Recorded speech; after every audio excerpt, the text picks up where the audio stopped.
remember the audition processes at all. And like, I always wonder, like when I got the script, I knew, because up till that point, I had played just stereotypical blonde roles. And I was like, this is just awful. And I remember getting the miniseries and thinking to myself, if I can book this character, my life will never be the same. They're not going to make me play these ditzy blondes anymore. They're not going to ask me to take my shirt. Well, they might ask me to take my shirt off. It's network. Let's not get crazy. Let's not get crazy. And I remember just thinking, I have to convince them I'm right for this. I have to. Because on paper, people were like, you're not right for this.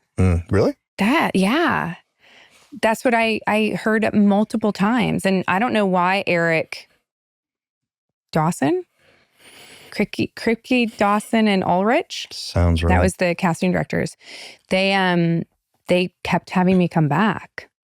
But what was it about, I guess, what was it about me at that time that made you see Starbuck? Can't help you with that one, because I really was, at that point, by the time the show started really getting produced, then they had asked me to be the showrunner on Carnival. So I took over Carnival. So David then was producing it. And so I didn't really see, I'm sure he sent me casting tapes, but I really was not weighing in on any of that. The only two cast members I had any direct input on were Eddie and Mary. Yeah. Because I wrote the show for Mary, and did you really? Yeah, you know that? I did not know that. I wrote the show for Mary because I was while I was writing the miniseries, a friend of mine said, "Have you seen Donnie Darko?" I said, "No." He said, "Oh my God, you've got to see this movie." So I got the disc or the tape or whatever it was, and I watched it during this period. And as I was watching Mary's performance, I was like, she's Laura. Oh my God, she'd be the perfect Laura. So then from then on, when I was writing that character, it was with her in my head and her voice. Yeah. And I could see her in the scene. So I wrote the role for her.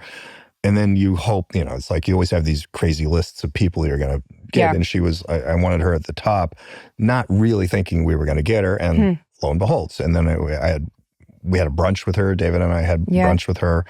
And it was like, oh my God.